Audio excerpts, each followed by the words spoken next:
Sí que os voy a hablar un poquito, vayamos en un viaje al nanomundo de la mano de la microscopía electrónica, o como me gusta a mí decirlo, pues vamos hacia el nanomundo y más allá, a ser posible. ¿Y por qué? ¿Y por qué queremos hablar y por qué queremos hacer esto?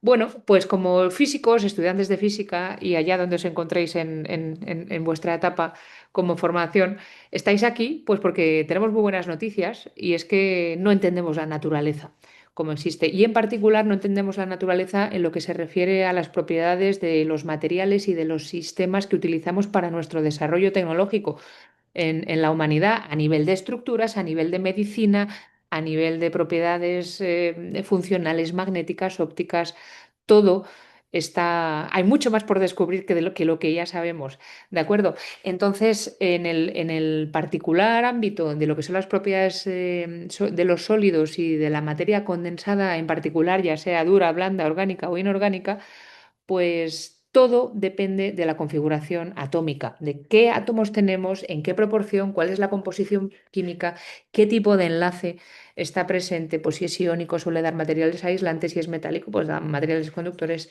Todo depende de la configuración atómica, perdón, y de la estructura electrónica de los sistemas. Entonces, mm, de cara al desarrollo que hemos experimentado para llegar a donde estamos y disfrutar de la tecnología que tenemos, y también pensando en los materiales del futuro, que tengáis claro antes de empezar esta charla que cada átomo cuenta en la carrera hacia el futuro, desde lo que es el diseño de materiales nuevos con nuevas propiedades o con propiedades óptimas en cualquier ámbito. Desde el diseño teórico o desde la búsqueda experimental, me da igual, a lo que es la síntesis y la microfabricación para llegar a un dispositivo como el que podéis tener, por ejemplo, en este ordenador o en vuestros dispositivos móviles. A día de hoy, las propiedades de la materia más y más se obtienen de la funcionalidad de muy pocos átomos en entornos muy, muy, muy pequeños, nanométricos, nanopartículas, bits magnéticos, todo. ¿De acuerdo? Entonces, para entender qué átomos tenemos, qué impurezas, qué pequeñas desviaciones de la perfección, pues como ya dijo Richard Feynman hace ya unas cuantas décadas, hay que mirar la cosa. Y en este caso la cosa para nosotros pues es nuestro material. Entonces, ¿qué es lo que hacemos en física experimental, en física de materiales experimental? Pues es utilizar lo que llamamos técnicas de caracterización. Caracterizar un material, medirlo, medir sus propiedades, ver cómo se comporta. Entonces, a la hora de elegir una técnica u otra, lo que es importante es cuál es la longitud característica del fenómeno que queremos optimizar o simplemente entender. Cuando hablamos de fenómenos en volumen, nos referimos pues, a fenomenología o propiedades físicas de materiales de tamaños macroscópicos, como nosotros en nuestra escala, pues de metros, milímetros. Cuando hablamos de escalas microscópicas, ya estamos en lo que son las micras, pues el tamaño del cabello humano, por ejemplo, los tamaños de las células, que son de unas decenas de micras en muchos casos, ¿vale? Y cuando nos queremos ya meter en la funcionalidad, en el mundo de los materiales cuánticos, de la materia cuántica, de incluso de la computación cuántica, de todo lo cuántico, estamos hablando ya de escalas atómicas, por ahí lo que es en el rango del nanómetro, 10 a la menos 9 metros, o incluso el Armstrong, 10 a la menos 10, una decena de nanómetro, que es de hecho el radio de la mayoría de los iones o de los radios atómicos de la tabla periódica, ¿de acuerdo? Entonces, para mirar lo que pasa ahí, lo primero que necesitamos es tener una luz, tener una radiación con la que podamos iluminar la materia a nivel cuántico para ver lo que pasa y, a ser posible, en el espacio real y debajo de nuestras narices en el momento de la observación. Entonces, ¿qué es la luz en general la que uno, digamos, relaciona en su cabeza? En primer lugar, cuando piensa en óptica y en iluminación de objetos, pues es la luz visible, ¿de acuerdo? Es un campo electromagnético, como sabéis, un campo eléctrico y magnético que van vibrando en cuadratura y propagándose por el espacio, y la longitud de onda característica de la radiación, pues es pues la longitud de onda de una onda plana, ¿de acuerdo? Bueno, pues la radiación visible, la que pueden detectar nuestros ojos, pues porque el Sol está a la temperatura que está, tiene longitudes de onda del orden de entre 400 a 800 nanómetros. Y esta es, pues, la que nosotros podemos ver con nuestros ojos y la que se utiliza en microscopía óptica. Pues bien, esta radiación no es útil para mirar objetos pequeños, más pequeños que esos cientos de nanómetros. ¿Por qué? Pues porque cualquier onda plana, cuando se propaga por el espacio e interacciona con un objeto, una rendija, una doble rendija, como lo queráis ver, de tamaño comparable a su longitud de onda sufre lo que conocéis como difracción, ¿verdad? Aquí tenemos un ejemplo de un frente de ondas plano que viene por aquí desde la izquierda, ¿vale? Propagándose hacia estas dos rendijas, ¿de acuerdo? Cada una de ellas, como tienen una anchura comparable a la longitud de onda del tren que incide, pues se convierten en emisores de ondas esféricas y lo que venía con una dirección de propagación bien definida, con un momento bien definido, pues se convierten en dos frentes de emisores en todas direcciones. Esto, multiplicado por 10 a la 23, es lo que pasa en un sólido, donde tenemos un montón de átomos separados por distancias interatómicas de menos de un nanómetro, unos pocos Armstrong.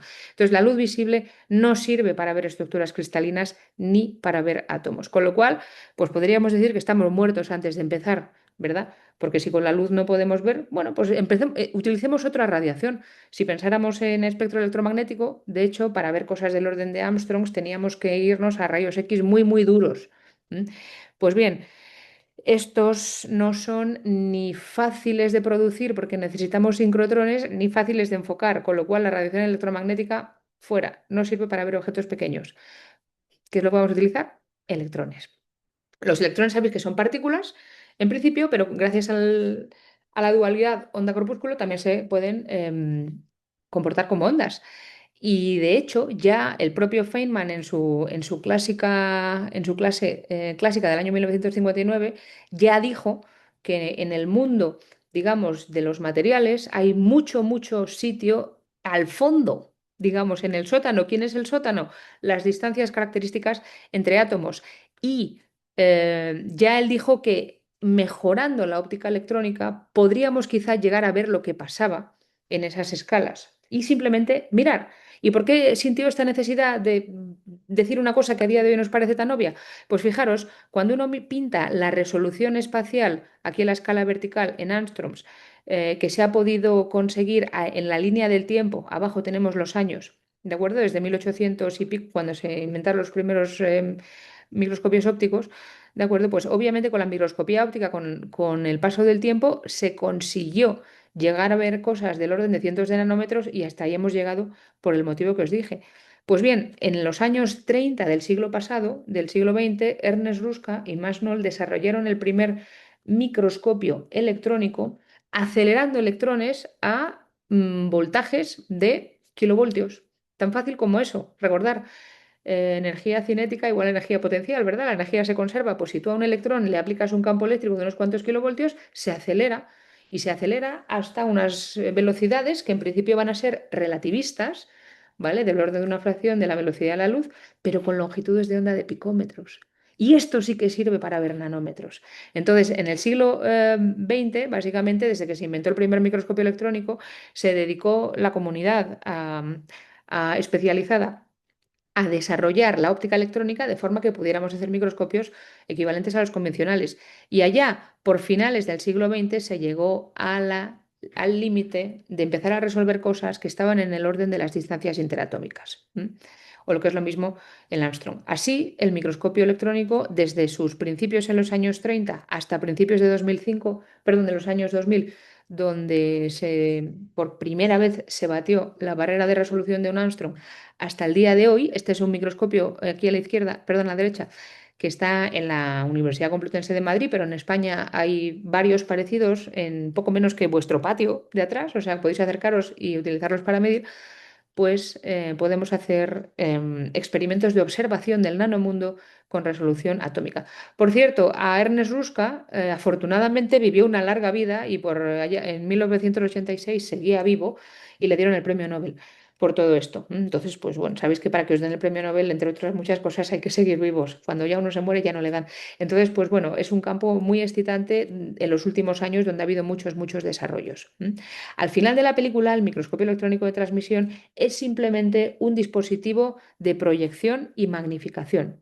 Un poquito al estilo de una cosa que vosotros igual muchos ya no habéis visto. ¿Os acordáis de aquellas pequeñas diapositivas que eran como unos cuadraditos así pequeños con un marquito de cartón y en el centro había una imagen en un soporte medio transparente que se metía en un proyector de diapositivas pequeñito que tenía un cañón? proyectaba luz a través de la diapositiva, tenía una lente condensadora de la luz y otro objetivo para enfocar y se proyectaba en una pantalla. Bueno, seguro que muchos de vosotros ya no habéis visto estas cosas, son un poquito vintage, pero a lo mejor sí. Bueno, pues el TEM hace exactamente lo mismo. El microscopio electrónico de transmisión tiene un esquema óptico, en teoría, muy fácil.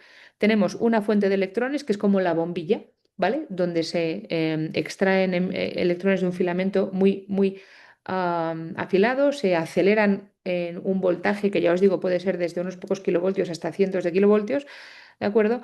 Pasa por una lente condensadora que forma el haz, atraviesa el material que queramos, o sea, que queremos estudiar, del que queremos formar una imagen, luego tenemos una lente objetivo que sirve para enfocar y se proyecta todo sobre una pantalla. Técnicamente esto es fácil. ¿Qué es lo difícil? Pues que las lentes que utilizamos para enfocar electrones son imanes. Imanes muy facilitos, en realidad son bobinas. Bobinas como las que habéis visto en electromagnetismo en la carrera, efectivamente, donde se generan pues igual campos magnéticos bastante altos, de unos pocos teslas, ¿vale? Y entonces esos campos magnéticos se utilizan para enfocar una de electrones que incide a través de la bobina e intentamos hacerlo muy pequeñito. Técnicamente, si corto esta bobina en sección transversal, ¿vale? Las lentes magnéticas tienen una pinta como esta. Esto que tenéis aquí en morado son como las vueltas de la bobina cortadas por la mitad, ¿vale? Y esto que hay aquí en el centro es la pieza polar por donde se captura este campo magnético tan intenso. El haz de electrones, en este caso, viene por el eje Z desde arriba hacia abajo, viene con trayectorias las que sea cuando han salido de la lente condensadora y la lente lo que intenta, la lente objetivo es simplemente enfocarlos y traerlos más y más y más y más y más cerca del eje óptico para, de una manera controlada, poder formar imágenes magnificadas de, de el objeto que queráis mirar. ¿De acuerdo? En un esquema muy parecido a las lentes ópticas de toda la vida, que son simplemente pues, unos trocitos de cristal pulidos con una forma más o menos parabólica, ¿vale? Y que enfocan rayos que van por el eje óptico. Pues nada, ponemos unas cuantas bobinas de estas, unas cuantas lentes magnéticas apiladas y hacemos un microscopio. El problema es que los microscopios electrónicos tienen muy poca eficiencia cuando uno los compara con los microscopios y con las lentes ópticas. ¿Por qué? Pues porque, como os podéis imaginar, enfocar electrones relativistas no es ni remotamente sencillo. La eficiencia de las lentes está muy limitada y las lentes tienen muchas aberraciones ópticas que hablamos. ¿Qué es una aberración? Pues fijaros, en una lente ideal, por ejemplo, en un sistema óptico normal y corriente de toda la vida, que está aquí pintada en verde, pues cuando tenemos una fuente puntual, por ejemplo, un objeto pequeñito, imagínense una hormiguita o un atomito, en este caso, que emite rayos de luz, que aquí están en naranja, en morado, ¿de acuerdo? Moviéndose en todas direcciones, algunos van por el eje óptico, otros, pues bueno, van a ángulos superiores. Al final, una lente perfecta enfoca todos estos rayos en un punto único del plano focal imagen del sistema. Y si la lente es perfecta, todo rayo que salga de la fuente, pues llega a un mismo punto, ¿vale? Pues las lentes reales no suelen ser tan perfectas y en particular si no tienen una forma esférica, perdón, parabólica ideal, pues puede que los rayos que viajan cerca del eje óptico converjan al punto del plano focal que deben, pero cuanto más aumenta el ángulo respecto del eje óptico, cuanto más lejos nos vamos, el poder de convergencia de la lente no es homogéneo y enfoca los rayos a puntos que pueden estar por delante o por detrás del plano focal. Imagen. Esto quiere decir que la imagen del punto se convierte en un disco bastante borrosete. Y esto es un desastre a la hora de ver átomos porque los átomos se convierten en manchas. Y así no podemos hacer mucha ciencia cuantitativa, ¿verdad? Pues bueno, la función que define las aberraciones de una lente en función del ángulo, este es el ángulo teta, en función o sea, en relación al eje óptico, ¿de acuerdo? Pues es lo que se llama la función de aberraciones.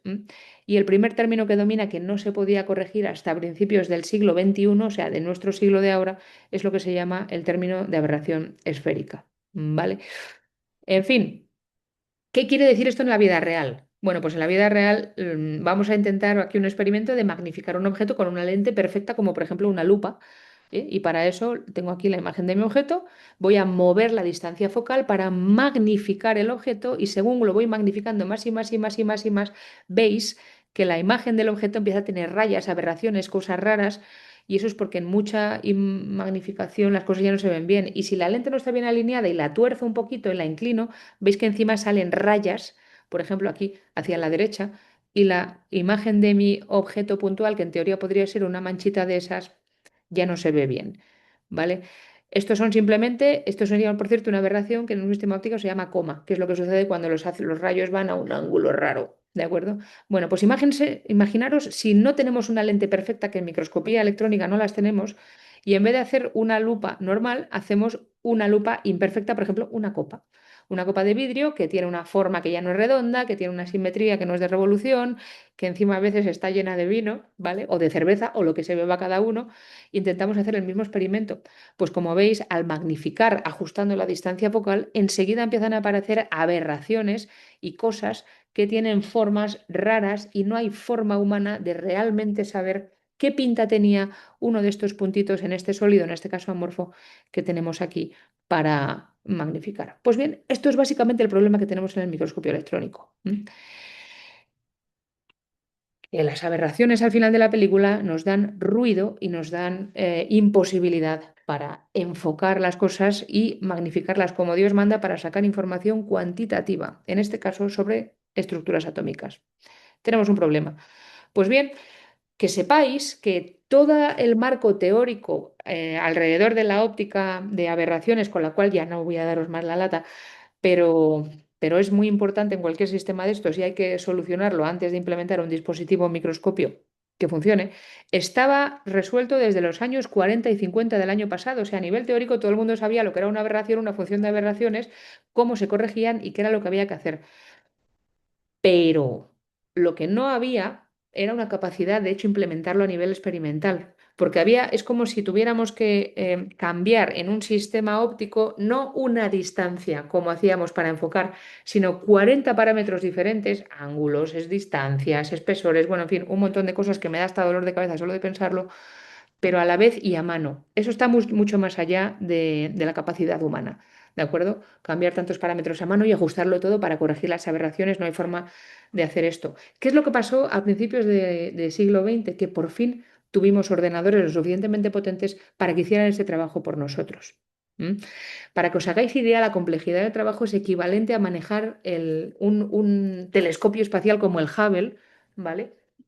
A mano desde tu casa, con manditos y o sea, con botoncitos. No hay manera de hacerlo. Y de hecho, el propio Hubble, por cierto, cuando lo mandaron, sabéis que es un telescopio que se mandó, pues eso, en un satélite con idea de poder sacar imágenes de objetos lejanos sin las aberraciones ópticas precisamente inducidas por la atmósfera del planeta Tierra, que sí que tenemos en cualquier telescopio que esté encima de una montaña, por muy alta que sea, encima de la superficie del planeta.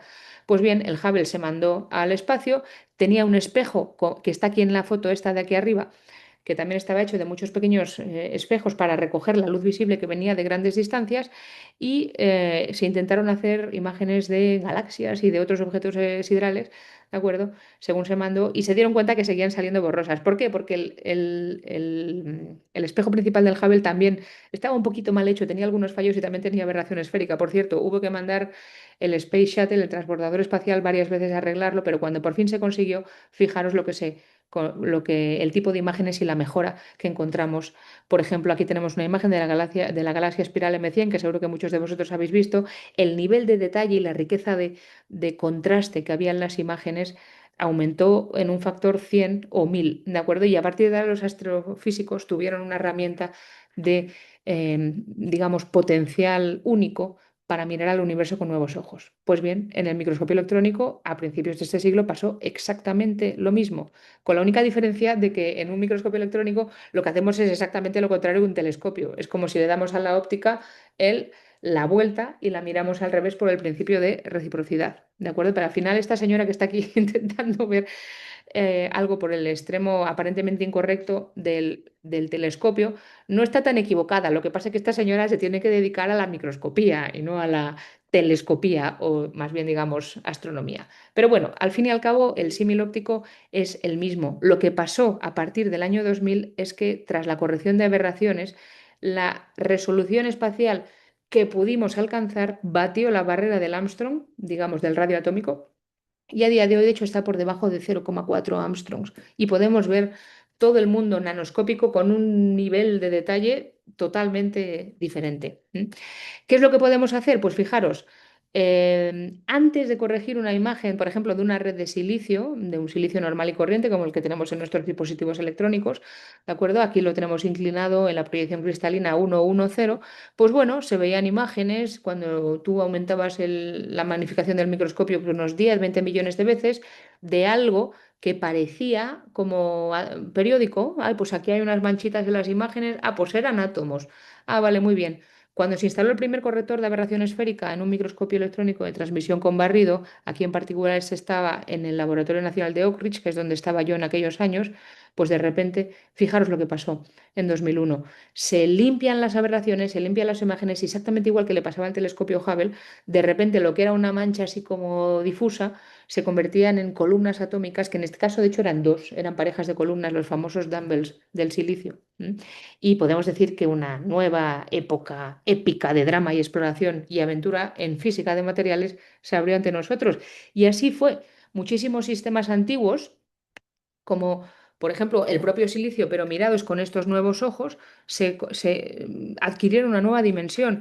Aquí os enseño, por ejemplo, la primera vez que se tomó una red de una imagen de una red cristalina, también de silicio, pero orientado en la proyección 112, donde las parejas de átomos de silicio, dejarme que limpie un poquito el ruido, están separadas 0,6878, 0,78, sí, Armstrongs, ¿de acuerdo? Se vieron claramente distinguidas. Eso es lo que os digo, ya podemos ver parejas de átomos en una estructura que están separadas menos que en esta proyección que lo que es la distancia, el radio atómico per se. Entonces podéis hacer básicamente lo que queráis. Por ejemplo, aquí tenemos unas imágenes de unas muestras, de hecho reales, que venían de la Aluminum Company of America, que es una empresa que hace catalizadores. Los catalizadores sabéis que son muy importantes para la energía circular, para la limpieza, para los tubos de escape de los coches, por ejemplo. Y bueno, pues en el año 1996 ya había mucho dinero metido en catálisis, afortunadamente para nuestro planeta. Se estaban estudiando muestras de alúmina, en este caso con pequeños clústeres de platino.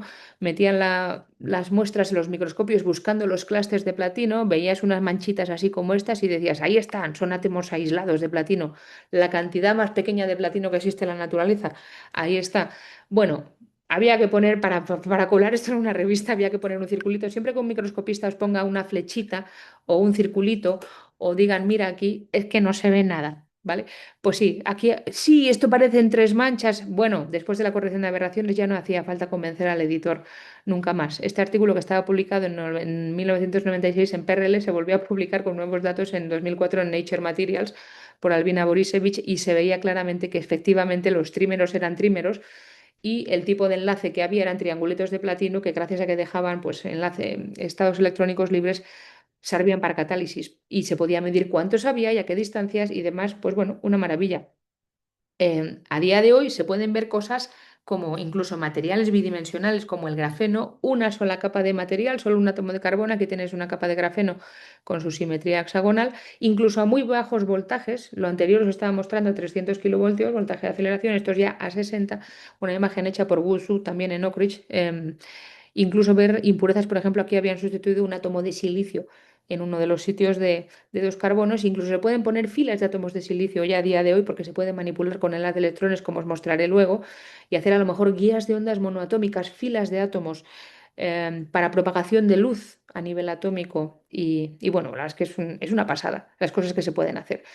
Pero en el microscopio no es solamente un dispositivo para tomar fotos, que es muy importante tomar fotos en el espacio real, pero se le pueden meter espectrómetros y se puede hacer cosas más allá de la imagen. Por ejemplo, a día de hoy, y este es el microscopio que tenemos aquí, uno de ellos en la Complutense, en Madrid, ¿de acuerdo?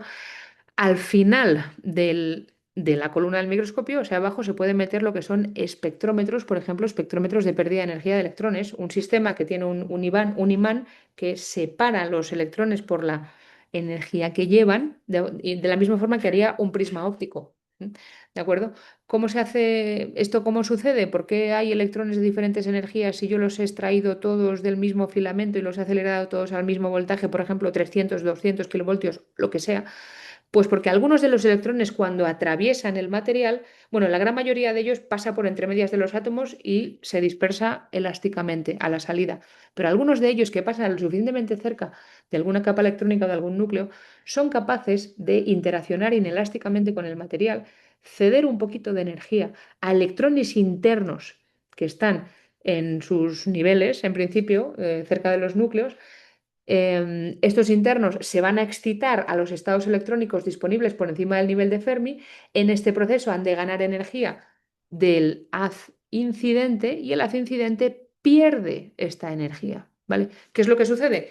Que nosotros podemos analizar cuánta energía han perdido cuántos electrones y así podemos saber qué átomos tenemos en nuestro material. De hecho, que os diga, por ejemplo, excitar en un átomo de oxígeno, en un óxido, un electrón interno en una capa 1s al nivel 2p, a la banda 2p, que está en el nivel de Fermi, que es donde hay estados libres para que los estos fermiones puedan aterrizar sin problemas, cuesta 530 electronvoltios. ¿Por qué? Pues porque esa es la energía de transición entre esos dos niveles. O qué sé yo, en un metal 3D, por ejemplo, el cobre. El cobre tiene su nivel de Fermi en mitad de la banda 3D, tiene un estado no ocupado, ¿verdad? En el nivel 3D. Pues bien, excitar un electrón 2p a ese nivel 3 de vacío cuesta 931 electronvoltios. Entonces, si tú estás haciendo espectroscopía de electrones y ves un pico en 930 electronvoltios, sabes que hay cobre en tu material.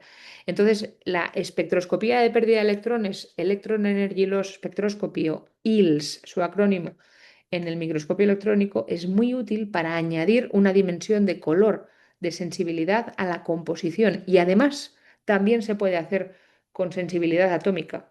¿De acuerdo? Esto es un artículo que hicimos hace ya 20 años, donde estábamos estudiando una matriz de titanato de calcio, donde había unos impurezas de lantano, quiere decirse un lantano muy de vez en cuando, y muy de vez en cuando quiere decir menos de uno por millón, que iban a los sitios del calcio. Entonces podemos poner las de electrones encima del lantano y sacar un borde de Hills y uy, se ven dos rayitas. Aquí, a 820, 850 electronvoltios. Esto es el borde M45 del lantano. Y de hecho, si muevo mi A de electrones a la posición de al lado, este círculo azul oscuro, ya casi no se ve y si me alejo todavía más al siguiente calcio, no se ve nada y demás. O sea, la información que sacamos con ILS está atómicamente localizada encima del átomo que produce esta interacción. Esto es de mucha utilidad para añadir el color a las imágenes de microscopía electrónica y se puede hacer con resolución atómica. Por ejemplo, aquí tenemos una imagen de una tricapa en sección transversal donde combinamos una manganita ferromagnética, lantano, calcio, manganeso, oxígeno 3 en sándwich. En el centro, en vez de jamón y queso, en el sándwich ponemos ivacuo, itrio, bario, cobre 3 oxígeno 7 que es un superconductor de alta temperatura crítica de transición. Aquí está la capa de ivacuo, esto es una imagen normal, como sale del microscopio en blanco y negro. Pues bien, si nos ponemos este filtro en nuestros ojos para hacer imagen con ILS y me pongo a mirar solamente el bario y lo pinto en azul, aquí están las columnas de bario. O solamente el manganeso y lo pinto en rojo. Aquí en rojo son las columnas de manganeso o solamente el lantano y lo pinto en verde. Aquí están en verde las columnas de lantano. Podemos identificar de forma totalmente no ambigua en el espacio real con resolución atómica y mientras estoy trabajando qué plano atómico, qué columna está dónde y en este caso de estas heteroestructuras de ferromagnético superconductor queríamos ver exactamente cuál era la estructura de la interfase donde queda bien claro que hay un plano de manganeso aquí, ¿vale? Este que está en rojo mirando a un plano de bario del superconductor y esto lo que causa es que haya una reorganización orbital del enlace, ¿vale? Justo ahí en la interfase hay una transferencia de electrones del manganeso hacia el cobre y se carga la superconductividad en la interfase. Entonces, pues bueno, es física interesante, ¿verdad? ¿Qué se puede hacer? Todos estos son solamente ejemplos de las cosas que podemos hacer, pero cuando llega la hora de la verdad y queremos mirar un nanosistema, ¿de acuerdo? ¿Por qué queremos contar los átomos uno por uno? Pues porque las propiedades físicas de todos los sistemas materiales, como os he dicho antes, dependen del enlace y de qué átomo está dónde. Esto es verdad en los átomos, en los sistemas tridimensionales, ¿vale? O sea, en los sistemas de volumen, donde muchas veces los defectos que falte un átomo en un sitio, que sobre, que haya una frontera de grano, que haya una falta de apilamiento, cambia las propiedades, como os voy a enseñar en un momento. Pero si seguimos bajando la dimensionalidad, nos vamos a sistemas bidimensionales, como pueden ser películas delgadas, interfaces o incluso materiales como el grafeno, donde hay una de las dimensiones del sistema que puede ser el espesor mucho más pequeña que las dimensiones laterales. Por supuesto, si nos vamos a sistemas unidimensionales como nanohilos de carbono o cero dimensionales como nanopartículas, hay que mirar en el espacio real y contar los átomos uno por uno, poder hablar con ellos, poderlos interrogar. Por ejemplo, un ejemplo de aplicación que me gusta mucho, porque sabéis que la energía es un problemón y la acumulación de energía todavía más. Hay una gran fracción de gente en estado sólido trabajando en el campo de la nanoiónica, ¿vale?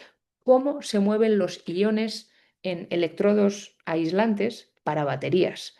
El material que hay dentro de vuestra batería y que conecta el cátodo con el ánodo, ¿vale? Para que la batería sirva y pueda proporcionar energía eléctrica al sistema, tiene que haber que se cierre la circulación de corriente a través de la batería, pero ese cierre tiene que ser lento para que la batería no se descargue rápido. Por eso utilizamos iones y no electrones para las baterías, por ejemplo, litio, u otros. ¿De acuerdo? Entonces, ¿qué es lo que sucede? Bueno, porque para células de combustible, baterías de estado sólido y todo este tipo de aplicaciones, lo que se utilizan son materiales policristalinos, porque se sintetizan por métodos químicos y bueno, salen de todo menos ordenados. ¿Qué es un material policristalino? Pues como veis, un material como este que está aquí en este dibujito en verde, donde el ordenamiento cristalino a corto alcance existe. Por ejemplo, tenemos aquí pequeños granitos, pero están todos pegados de forma desordenada. Y claro, cuando viene un ion de litio o de oxígeno o de lo que sea vuestro ion, vuestra partícula conductora, quiere atravesar el material, pues tiene trocitos por donde va cruzando por un grano cristalino y de repente se encuentra con fronteras de grano desordenadas donde hay átomos fuera de sitio y choca con ellos, puede pasar o no puede pasar o se queda ahí pegado, se acumula y esto estropea la funcionalidad del dispositivo. Nanoiónica es el campo que se dedica a estudiar precisamente cómo sucede esto cuando tenemos tamaños nanocristalinos de grano. Y en particular, aquí os voy a enseñar, por ejemplo, un ejemplo clásico, ya a estas alturas, bueno, clásico quiere decir que tiene más de 20 años, que para mí no es clásico, pero para vosotros sí, porque a lo mejor algunos estabais ocupados naciendo o yendo al cole, estas cosas, ¿de acuerdo? De cómo se puede estudiar con microscopía el comportamiento de una frontera de grano, en este caso en un conductor iónico de oxígeno, que es itria, estabilizada con un poquito de circonia. Aquí tenéis unas imágenes de resolución atómica de este material al que llamamos entre amigos YSZ y SZ, ¿vale? Con una frontera de grano de por medio. Si quisiéramos hacer que iones de oxígeno se movieran a través de esta frontera de grano, se van a encontrar con problemas sí o sí. Bueno, pues lo que encontramos con microscopía electrónica haciendo imágenes químicas es que el itrio, que es el dopante aquí dentro de la circonia, es un átomo gordo que no quiere meterse en la estructura cristalina del circonio y se segrega a unos puntos de la frontera de grano, que es donde están justo estos núcleos de dislocación. Si voy un momento hacia detrás, ¿vale? Veis como estas zonas negras en la imagen, que es donde hay más espacio. Claro, ahí es donde cabe el átomo gordo. Genial. Pero es que el litrio mete vacantes de oxígeno. Y esto lo que viene a suceder, fijaros, si mido la concentración química a través de la frontera de grano del oxígeno en verde, del circonio en azul y del itrio en rojo a través de la frontera de grano, lo que vemos es que efectivamente la concentración del itrio casi se dobla en la frontera de grano y la concentración de oxígeno baja en la frontera de grano. Esto quiere decir que hay vacantes de oxígeno, ¿vale? Falta oxígeno en la frontera. Pero señores, es que precisamente este material iónico conduce por vacantes. ¿De acuerdo? Entonces, si las vacantes se quedan pegadas en la frontera, ya no hay más conducción. Cerca de estos átomos de itrio que están aquí pintados en azul, se van a localizar, ¿vale? Vacantes de oxígeno y estas llevan un dopado electrónico intrínseco a ellas, que se está aquí pintado en amarillo. Esto es una simulación de la estructura electrónica del material hecha por Juan Salafranca, que estaba de postdoc con nosotros entonces y ahora está trabajando en el BBVA en Estados Unidos, ganando mucha más pasta que de físico, pero dice que nos echa mucho de menos. Bueno, a lo que voy, se produce una acumulación electrónica de vacantes en la frontera que al final es como un pequeño pozo de potencial, ¿vale? Que hace que las vacantes, que son de hecho cargas positivas, se queden ahí pegadas y ahí ya no hay más transporte. el núcleo de la frontera se queda cargado pues, negativamente con los electrones que vienen de la frontera y lo que se produce es una barrera de potencial que hace que no puedan pasar los portadores a su través. ¿Lo podemos arreglar? Sí, no, puede ser, pero tenemos que conseguir formas de sacar ese itrio de la frontera de grano. Esto no lo podríamos ver si no hubiéramos visto con microscopía lo que hay.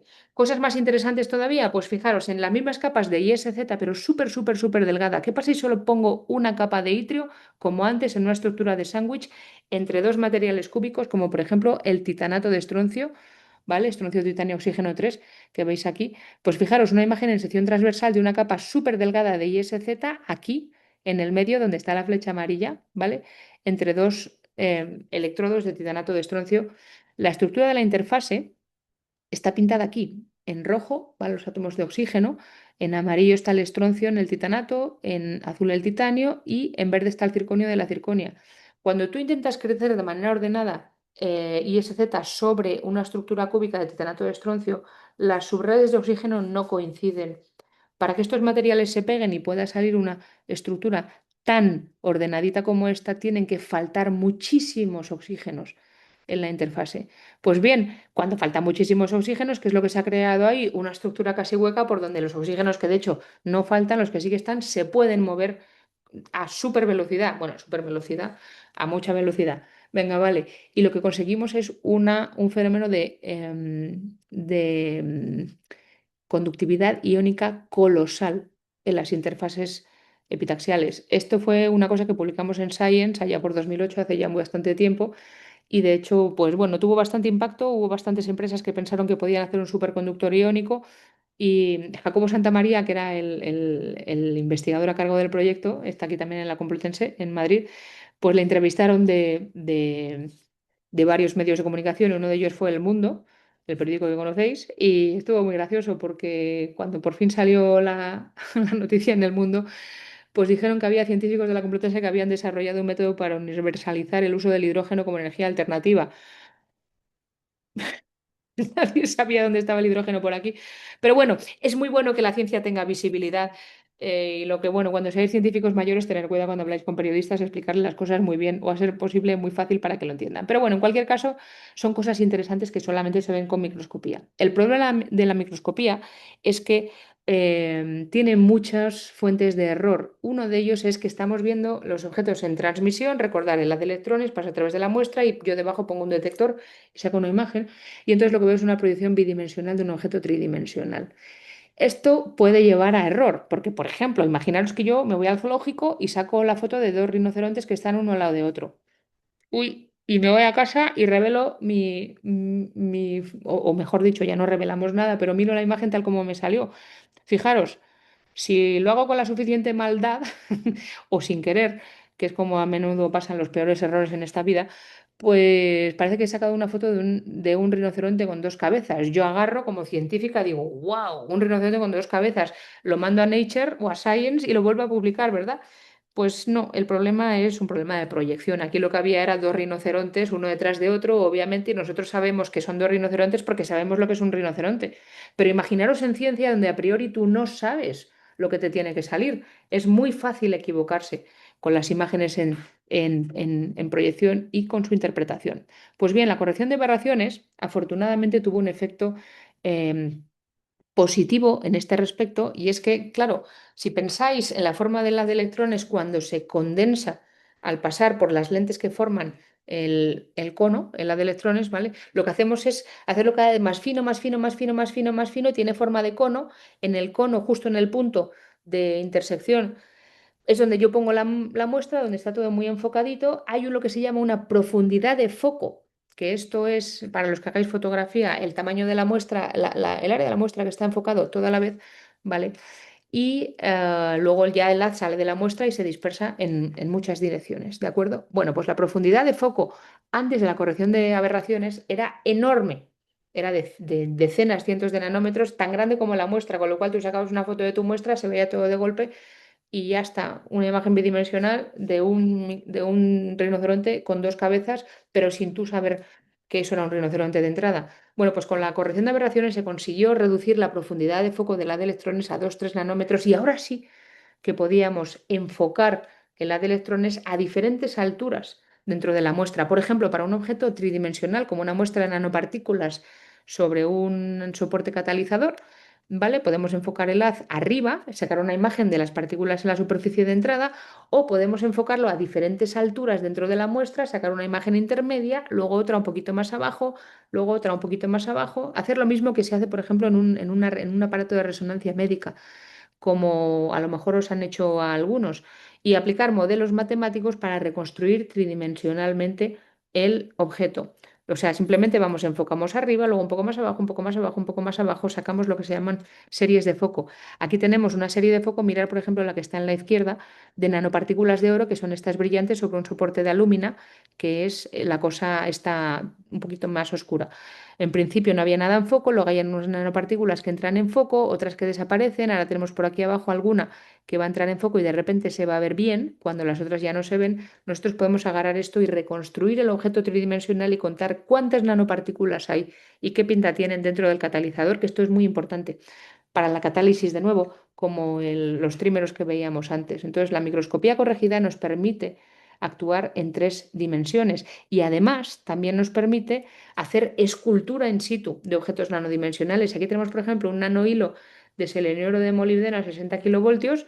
Esto lo hizo Junhao Lin también en Oak Ridge, como con el haz de electrones simplemente pegándole a un hilo amorfo, que lo veis aquí de arriba abajo, va construyendo un hilo muy delgadito de apenas 2 o 3 columnas de espesor y es cristalino, ¿de acuerdo? Y lo vamos esculpiendo con el haz de electrones in situ. Podemos utilizar entonces la microscopía también para nanofabricación, que es una cosa muy interesante. Lo último que os quiero hablar es que además ya estamos en el punto donde podemos cambiar las cosas bajo el haz de electrones, como os acabo de ver, y estudiarlas in situ. Podemos cambiar la temperatura, podemos calentar, podemos enfriar, podemos meter corriente eléctrica por un sistema, porque ya tenemos portamuestras que se insertan en el microscopio con nanomanipulación. Por ejemplo, aquí tenemos un chip que permite calentar. Esto es un resistor, esto que veis aquí en medio, y aplicar voltaje eléctrico en estas 4 puntas que están aquí, poniendo la muestra justo en el centrito. ¿Vale? Aquí tenemos una visión magnificada de este mismo nanochip que os estaba enseñando. Si tenemos un nanosistema, por ejemplo, yo qué sé, os voy a enseñar ahora un nanosistema que son nanohilos de cobre, ahora os explico por qué de cobre, pero hacemos una disolución y tiramos una gota encima de un nanochip. La disolución es esta materia negra que se ve por aquí, que es porquería, en realidad es muestra, ¿vale? Voy a mirar justo lo que hay aquí en el centro y le voy a meter corriente eléctrica. ¿Por qué? Pues por lo siguiente. Este sistema es un sistema de hilos de cobre dopado con bismuto. Esto es un nanohilo de cobre por el que voy a meter corriente eléctrica, una intensidad, ¿vale?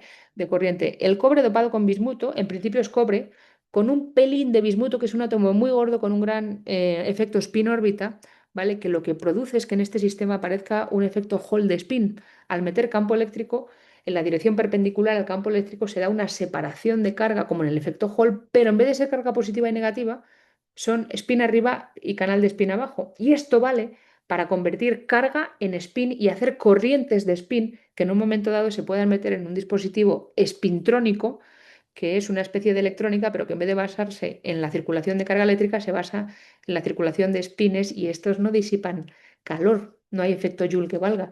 Entonces la spintrónica es un campo en desarrollo actualmente, ¿de acuerdo? Porque, pues por esta funcionalidad. Pero claro, si yo quiero meter un nanohilo para separación de spin en un sistema que conduzca corriente, el problema, y aquí tenemos lo que podemos hacer en el microscopio en un nanohilo, meter una intensidad de corriente entre nuestros electrodos, es que cuando meto más y más y más y más y más y más corriente, el sistema se calienta, empieza a segregar el bismuto, que veis que aparecen unas bolas aquí gordas, eventualmente el sistema se calienta tanto que hasta el cobre se funde y se destroza el nanohilo. Esto no vale para un dispositivo.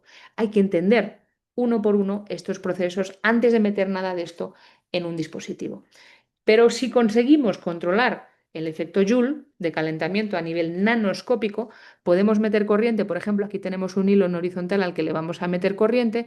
Podemos hacer experimentos, por ejemplo, de dicroísmo magnético, que no os voy a aburrir diciendo cómo se hacen, pero es una técnica sensible a los números cuánticos de spin y orbital, o sea, para medir el efecto Hall de spin, ¿vale? Metemos corriente en una dirección, vemos la separación en la dirección perpendicular y esto se hace con espectroscopía de pérdida de energía de electrones con ILS inclinando el material a condiciones de dos haces para alguno de vosotros, por si sois un poco más viciosillos de la microscopía, para que sepáis cómo se hace. Y vemos a través del hilo, ¿vale? Aquí tenemos el hilo, la dirección verde es esta misma, cómo hay una acumulación de señal dicroica positiva en blanco y negativa en los bordes de arriba y abajo del hilo, que es la dirección perpendicular al transporte de corriente. Si invierto el campo eléctrico externo y le doy la corriente en el otro sentido, esta señal positiva-negativa se invierte, es como si se invierte la polaridad, ¿vale? De la acumulación de spin. El asunto es que cuando miramos la señal dicroica, en este caso, el borde L3 y L2 del cobre, que están más o menos en 930 y 950 electronvoltios, la señal dicroica aquí no se ve, pero creerme, ¿vale? Sube y bajan los dos en el mismo sentido y esto da que pensar que no sea un efecto de spin, sino de número orbital. L. Lo que se está dando aquí es una separación de canales orbitales en la dirección perpendicular al transporte. Y si yo intento cuantificar el contraste, y aquí lo que he hecho ha sido girar la línea verde 90 grados, de forma que la distancia a través del nanohilo está aquí en horizontal, ¿vale? Lo que veo es que la señal positiva y negativa en las dos interfaces, la de arriba y la de abajo del hilo, invierte el sentido al invertir la corriente y si amplío, digamos, esos picos de acumulación, vemos que esto sucede en distancias del orden de unos pocos nanómetros. Esta puede ser la primera huella experimental de un efecto Hall orbital en nanosistemas y solo se puede hacer haciendo este tipo de microscopía in situ en el microscopio electrónico. Para entender todo esto necesitamos ser capaces de analizar en microscopio, o sea, análisis, digamos, experimentos in situ como estas películas en el espacio real. Pero claro, si yo en el espacio real estoy tomando fotos de un sistema que está evolucionando y simplemente me dedico a pintarlo todo junto, pues es como si intentáramos estudiar la dinámica de aterrizar y de despegue de aviones en un aeropuerto, simplemente tomando fotos de los aviones y poniéndolas todas juntas, superponiéndolas. Y veo, uy, esto es lo que me estoy encontrando. Están todos muertos, están chocados. No, obviamente, para analizar datos en tiempo real en microscopía in situ necesitamos ir un poquito más allá en el análisis de datos. Y en particular, en los últimos años se está empezando a utilizar algoritmos de inteligencia artificial capaces de analizar muchos datos a la vez, porque de nuevo estamos como en la era de la corrección de aberraciones, donde hay demasiados parámetros, demasiados datos para que lo hagamos un ser humano por sus propios medios. Entonces, en microscopía electrónica se están utilizando en los últimos años muchas redes neuronales para identificación de diferentes fenómenos, por ejemplo, simplemente posición de columnas atómicas en un experimento donde tengo átomos moviéndose. ¿Cómo se hace esto? Pues como todo experimento de entrenamiento de una inteligencia artificial, hay que partir de un conocimiento a priori.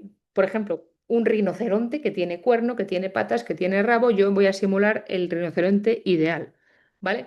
Y en este caso, por ejemplo, podría ser la imagen de una estructura cristalina como el titanato de estroncio cúbico, ¿de acuerdo? Esa es mi verdad fundamental. Ahora yo agarro al rinoceronte y empiezo a cambiarle cosas, las patas más gordas, el cuerno más largo, o más pequeño, las orejas más tal, un rinoceronte más flaco, uno más cabezón, una rinoceronta, lo que queráis.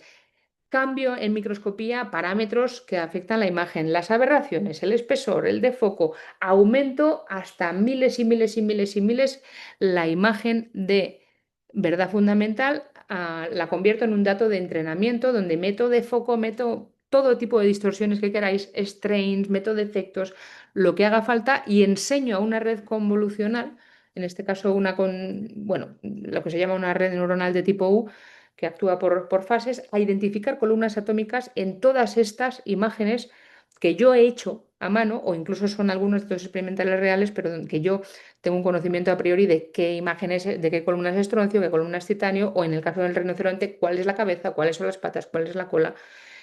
Y cuando yo creo que mi red neuronal ha aprendido, le puedo meter una imagen de verdad real, como por ejemplo una frontera de grano como las de antes, y decirle, encuentra las columnas atómicas, tú solito. Y funciona. Y aquí, de hecho, aunque tenemos dos redes de titanato de estroncio a los lados, pero están giradas y tiene una frontera de grano en medio donde los átomos ya no están en sus posiciones de equilibrio, como he entrenado a mi red a encontrar mucho ruido y muchas posiciones, digamos, desenfocadas y posiciones fuera de sitio, las encuentra. Y esto es fundamental para poder analizar sobre la marcha datos y sets de datos que están cambiando películas como las que os he enseñado de microscopía in situ. Por ejemplo, nanosistemas como este de una partícula de níquel 3 hierro enfocada con, o sea, que, perdón, rodeada de grafeno, ¿de acuerdo? Que cuando se calienta en un campo magnético, este sistema, de hecho, su capacitancia, su capacidad aumenta por un factor 1000. Esto sería un sistema fantástico para un supercapacitor. Cuanto más lo ciclo, 100, 200, 1000 veces, mejor es su capacidad. Es como una batería que no se cansa nunca, es más, mejora. ¿Qué es lo que sucede? Que cuando se calienta en campo magnético, crecen nanosistemas en la superficie de la nanopartícula, donde el hierro y el níquel se han separado y se crea un sistema de tipo núcleo con corteza, donde el núcleo sigue siendo níquel y la corteza es óxido de hierro. Y aquí tengo un montonazo de interfaces, cada una de ellas es un pequeño capacitor. Ahora los tengo todos en series en paralelo y la capacidad neta del sistema aumenta. Y por supuesto, ¿qué sucedería si yo quiero cuantificar sobre la marcha átomos aislados que se mueven? Por ejemplo, aquí tenemos un material bidimensional como el grafeno, pero hecho de molibdeno y seleniuro. Diseleniuro de molibdeno. Y aquí hay una vacante. ¿Veis que falta un átomo? Pues, uy, perdón. Esta vacante se puede hacer que se mueva y migre a la de al lado. ¿Y qué pasa si yo sobre la marcha quiero saber cómo va migrando? ¿Puedo cuantificar las posiciones sobre la marcha en un experimento de calentamiento, un experimento de campo eléctrico como el de antes? Para hacer esto necesitamos inteligencia artificial, no hay otra forma de hacerlo. ¿Cuál es el problema de la inteligencia artificial? Que cosas que tú no le hayas enseñado a hacer a priori, no las vas a ver hacer ella sola. Jamás va a pensar que son ruido y se nos pueden escapar comportamientos que a priori no sabíamos que íbamos a estar. Imagínense que en vez de un rinoceronte lo que tengo es una vaca. Bueno, decir, joder, tenemos un rinoceronte con dos cuernos en vez de uno y tiene manchas negras y tiene tetas. Bueno, perdón, ubres. Eh, esto igual de ruido. Y la inteligencia artificial puede decir, no es un animal, pensando que todos los animales han de ser rinocerontes. No, pues sí, es un animal, era una vaca, pero nosotros no enseñamos a nuestro sistema a priori a encontrarlo. ¿De acuerdo? Entonces, para que la microscopía in situ y toda esta evolución en tiempo real a nivel atómico, en el nanomundo, en actividad, funcione, necesitamos no solamente tener nuestros microscopios, nuestros estímulos externos combinadas con herramientas de inteligencia artificial sobre la marcha, sino que necesitamos a la persona. El ser humano tiene que estar siempre a los mandos de esta inteligencia artificial para realmente meter ese factor de creatividad, de encontrar cosas que no buscábamos a priori. Y esto en el nanomundo es muy importante. Tenemos mucha potencia, pero las personas vamos a ser insustituibles. Y bueno, ahí es un poquito donde lo quiero dejar. Os quiero dar las gracias a todos por vuestra atención. También quiero dar las gracias a los miembros de mi grupo de investigación que han hecho posible todos estos datos que os he enseñado, en particular Alejandra Guedeja Marrón, aquí es la mamá de los nanohilos de cobre bismuto, pero también tenemos a Rafa Ferreira, oh, su foto no está aquí, pero bueno, Rafael Ferreira ha trabajado en los sistemas bidimensionales, también Francisco Fernández con las vacantes, Juan Beltrán es nuestro teórico, Gabriel Ineven. Y por supuesto tengo que agradecer a los papás de las muestras, Jacobo Santamaría, Lucas Pérez, sus grupos y por supuesto a nuestro microscopio favorito, que es un miembro del grupo más a día de hoy, que hay días que tiene buenos días que tiene malos días y no funciona, pero desde luego hace todo este viaje posible y apasionante. Y nada, gracias a vosotros por vuestra atención también. Y bueno, pues estoy disponible para preguntas ahora o más adelante por email, como queráis. Pues muchísimas gracias, María, eh, por una charla muy pedagógica. A mí me ha gustado un montón. Si tenéis preguntas, como hemos dicho, podéis escribirla en la sección de preguntas y respuestas. Quizá mientras van apareciendo aquí las preguntas, yo te quería preguntar, ¿no? Has hablado al principio de resolución, ¿no? De cómo se ha ido mejorando. ¿Cuál es el siguiente paso, el siguiente reto en resolución? Bueno, yo creo que lo que es a nivel de óptica electrónica, no sé si vamos a llegar a mucha más resolución en los próximos años, pero es que no sé si nos hace falta.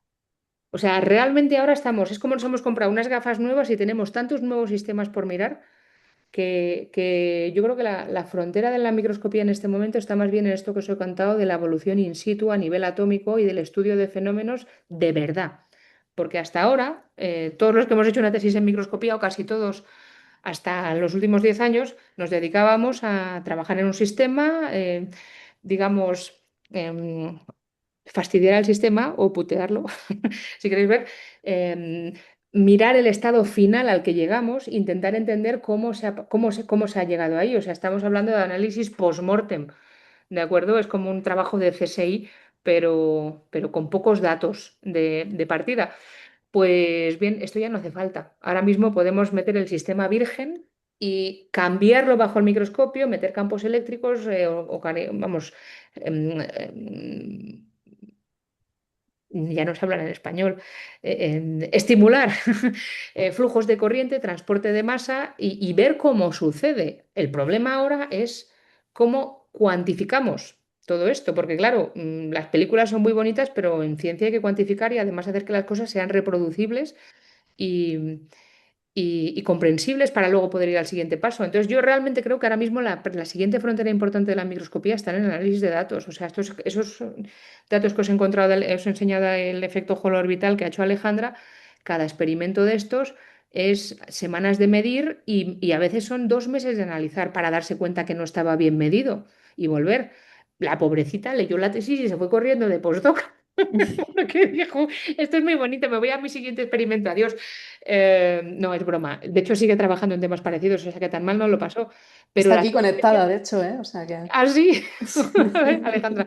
Bueno, pues el caso es cómo poder analizar esto sobre la marcha, sobre todo sacar la física relevante que emerja del ruido, porque tú estás midiendo y por saber no sabes si la corriente está pasando por ese hilo. Nosotros sabemos que está bien hecho porque al final a base de meter más y más y más corriente lo acabas fundiendo. Y ves, uy, se ha roto. Ah, qué bien, estaba pasando por aquí la corriente, pero a lo mejor se ha tirado un día entero metiendo corriente por el hilo que no es. Esto le ha pasado. Y ella, como es muy buena, pues decía, venga, va, lo hacemos otra vez. Y lo hacía otra vez, claro, al final salen cosas chulas, pero la idea es poder analizar a tiempo real, ¿de acuerdo? Y esto es un poco la siguiente frontera, yo creo. Cuando eso salga, a lo mejor ya estamos en situación de meternos en el espacio real a mejorar la resolución. Pero vamos, a día de hoy hasta los viejos materiales con estas nuevas gafas se ven súper chulos. O sea que yo creo que la frontera está más bien en exprimir las capacidades actuales que en otra cosa. Muchas gracias, María. Yo te quería preguntar una cosa también, un poco al hilo de qué cosas se pueden mejorar, digamos, y es una pregunta más a nivel pedagógico, que si puedes explicar un poco el rol de los kilovoltios que le metes a tu muestra, ¿no? Porque a veces has sacado una diapositiva que dices, no, aquí hacemos manipulación a 60 kilovoltios, y otras veces dices, no, hago la imagen a 200 kilovoltios, 300 kilovoltios. Entonces, Bien. para los que no somos de microscopía electrónica, ¿cómo Súper buena influye eso? pregunta. Sí, señor. Mira, los kilovoltios eran importantísimos cuando la óptica era mala, porque a más kilovoltios es como si dijeras mayor poder de resolución y de hecho antes del año 2000 se llegaron a hacer microscopios hasta de 1 millón de voltios, ¿vale? Que eran como 3 pisos de grande. O sea, era imposible. Aquello tenía más teclas que un piano. Bueno, todo tiene más teclas que un piano, pero aquello era Qué horrible bueno. y era imposible de manejar. Y además 1 millón de voltios eran muchos voltios. Y al final solo trabajaban a lo mejor a 400, 500, 600 y valían un dineral. Vale. Entonces, muchos kilovoltios en teoría es bueno para mejor, digamos, poder de resolución. Hasta que llegó la corrección de aberraciones y se podía hacer ya resolución atómica con 60 kilovoltios. ¿Qué es lo bueno de 60 kilovoltios y de bajo voltaje? Pues que dañas menos el material. O sea, si tú a un material le metes un chufazo de electrones, le puedes hacer agujeros. Tienes que controlar la dosis y tienes que controlar que estés trabajando con voltajes inferiores a lo que se llama el umbral de desplazamiento atómico. Por ejemplo, el carbono en el grafeno, ¿vale? Tiene un umbral de desplazamiento atómico de 80, que corresponde a 80 kilovoltios. Si tú miras un grafeno con una de 200 kilovoltios, le haces un agujero. Con lo cual es una nanoingeniería muy interesante, pero no vas a aprender nada del sistema que tú querías ver porque lo estás cambiando de la que observas. Entonces el grafeno hay que mirarlo por debajo de 80 kilovoltios, por ejemplo, a 60. A día de hoy se puede conseguir resolución atómica en transmisión incluso a voltajes de 20, 30 kilovoltios. ¿De acuerdo? Entonces esto está muy bien para mirar materiales, sobre todo orgánicos y basados en carbono, que se dañan. Y si no se dañan, pues mete más kilovoltios, que vas a tener mejor señal y mejor resolución por menos dinero. Pero vamos, al final todo depende de qué tipo de muestra estés estudiando y qué tipo de enlace tenga de nuevo. Entonces jugamos con la dosis, jugamos con el voltaje de aceleración, jugamos con el espesor de la muestra, jugamos con bastantes cosas. Pero vamos, yo creo que el 99% de los microscopios electrónicos del mundo funcionan con voltajes de aceleración entre 3 y seguramente 300 kilovoltios a día de hoy, que es lo que nos da longitudes de onda, lo que os decía, del orden de picómetros que valen para mirar al nanomundo, porque son más pequeños que un nanómetro, de hecho 1000 veces más pequeños que un nanómetro. Muy bien, muchas gracias. Eh, Animaos a hacer si tenéis alguna duda. Yo sé que la charla ha sido muy clara, pero seguro que hay alguna cosa que queráis aclarar. No somos muchos, aparte de la sección esta de preguntas y respuestas, estoy viendo que en principio si levantáis la mano os puedo abrir el micrófono y preguntáis de viva voz si preferís. Creo que tenemos todavía unos minutos, ¿verdad, María? Quizás Sí, sí. Y en podemos. cualquier caso, voy a meter aquí en el chat mi email, Ujú. bueno, que está también en la página del Jefes, pero cualquiera que tenga dudas o que quiera contactar, Ah, pues, mira, ¿sabéis? alguien. Ah, bueno, sí, es nuestro Sí, profesor. ahí está, en el Sí, chat, sí, ¿vale? sí. Entonces, disponible para vosotros cuando queráis. Sí, o si alguien se anima a hacer alguna tesis en microscopía electrónica, ¿verdad? Claro. Pues Yo, mientras no llegan más preguntas, aprovecho. Entonces, ¿cómo de fácil es, por ejemplo, que tú estés haciendo unas imágenes a 60 kilovoltios y de repente digas, pues ahora quiero aquí manipular, hacer un agujero, lo subo a 200, hago el agujero y vuelvo a 60 para mirar? ¿Eso es relativamente fácil, es difícil o...? Bueno, lo que es el cambio de voltaje no lleva demasiado tiempo. Igual de 60 a 200 kilovoltios puedes subir en 20 o 30 minutos. Lo que sí que suele llevar un poquito más de tiempo es que se estabilice las lentes, ¿vale? Cuando tú vas a enfocar la óptica, pues a 80 Perfecto. kilovoltios, por ejemplo, la lente objetivo tiene un campo la nuestra no llega a un Tesla, 0,8 Teslas, pero cuando subimos a 200 tiene 3 Teslas. Entonces, claro, entre que le vas a meter más corriente a las lentes, que alcanzan una estabilidad térmica que más o menos, sí, el campo magnético se estabiliza, pues a lo mejor tardas un par de horas. Entonces, el problema es más bien eso de las inercias del sistema, pues porque estamos hablando de bobinas con hilos de cobre de toda la vida, con hilo gordo, ¿eh? No nano. Entonces, no es tan fácil andar subiendo y bajando dentro de una misma sesión, aunque se puede hacer, sobre todo si no te preocupa mucho, hay veces que quieres hacer experimentos que no es una resolución atómica, pero son nanoscópica, como el calentamiento Joule que os mostraba, o la propia, este vídeo de las nanopartículas de níquel-hierro, pues ahí a lo mejor lo puedes hacer en 20 minutos y volver a bajar. Lo puedes hacer. ¿De acuerdo? Ujú. De todas formas, con eso dicho, cuando queremos trabajar en resolución atómica y tenerlo todo súper estable, nosotros siempre metemos la muestra en el microscopio la noche anterior, buscas las condiciones de operación y lo dejas todo quietecito para por la mañana llegar, que esté muy estable y poder trabajar como Dios manda, suponiendo que todo vaya bien. Porque, Bueno, bueno, eso ya se sabe. la física experimental es lo Sí, que sí. tiene muchas sorpresas.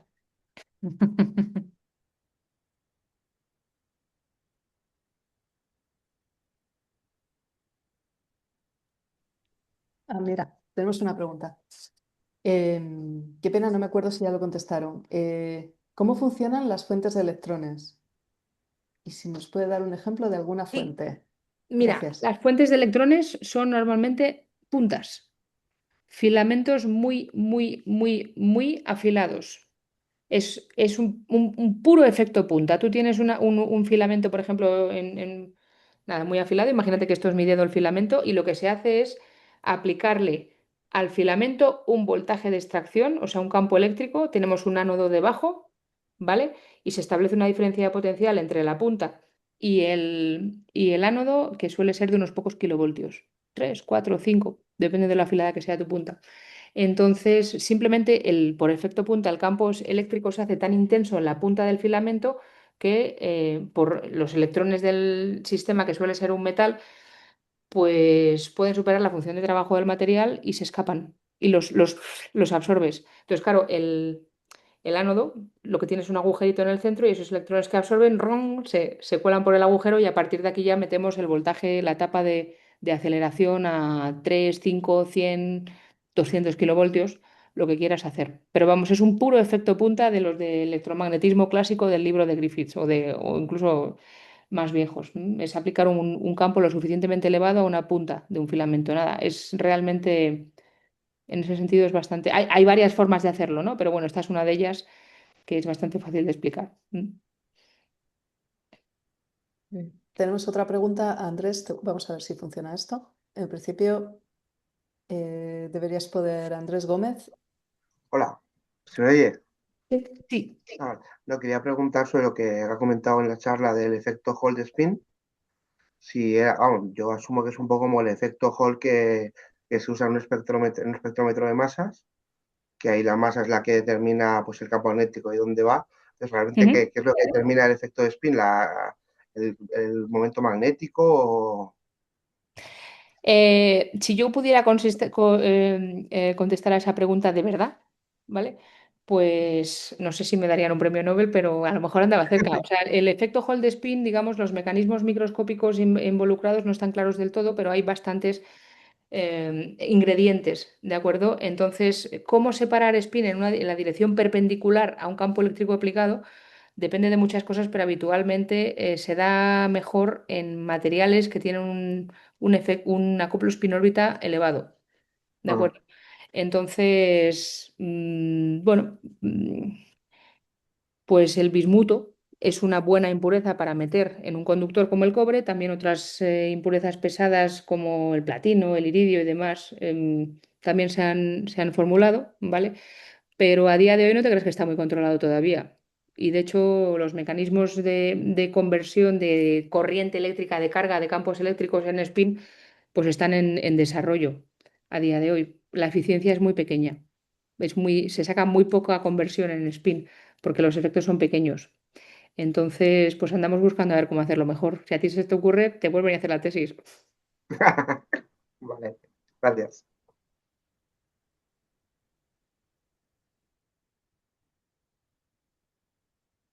¿Una pregunta más?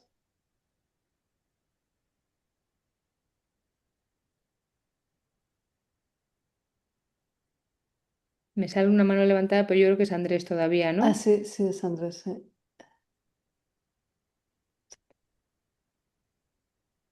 Bueno, de cualquier manera, si se os ocurren más preguntas, ya os digo, yo estoy disponible. A veces no consigo contestar a vuelta de correo, pero siempre acabo contestando.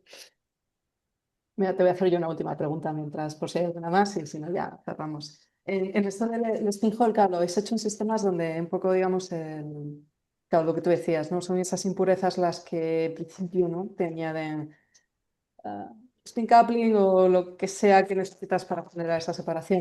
¿Habéis hecho alguna medida en materiales? Porque esto también a veces pasa en materiales puros, ¿no? Que tienes, cuando todo el material tiene spin orbit coupling o cuando ocurre la magia de... ¿Lo habéis visto en algún sistema No, todavía sin no, pero impurezas? tenemos alguna idea. Y esto Lucas, de hecho, me estaba hablando el otro día de intentar hacer nanohilos de bismuto puro, que Ujú. además puede tener muchas otras cosas. Es un sistema muy difícil de sintetizar, ¿eh? Pero, pero sí. O sea, sí es una de las direcciones en las que hay que mirar. De momento, todavía no. Y es más, en el propio cobre dopado con bismuto, cuando hablamos de dopado con bismuto, te estoy diciendo de 1, 2, 3, 5% de bismuto. 7% ha sido un descalabro para Alejandra. Conseguir meter un 7% en la red. El cobre, por ejemplo, mismo, que es un material cúbico centrado en caras, súper denso, ahora mételo en bismuto. Eh, Vamos, lo metes, pero lo mete poco menos que con calzador. A la mínima que lo calientas un poquito, se va. Y de hecho solamente hemos conseguido dejar de manera estable un 1% o así. Pero bueno, es un efecto pequeño y se dan efectos resultantes pequeños. Pero incluso con sincrotrón lo han conseguido ver precisamente el grupo de Lucas Pérez en películas, en Alba. De hecho, sacaron un PRX hace 2 o 3 años sobre eso. Pero sí, hay que buscar otros sistemas puros y hacer posible que no sean venenosos y que sean baratitos.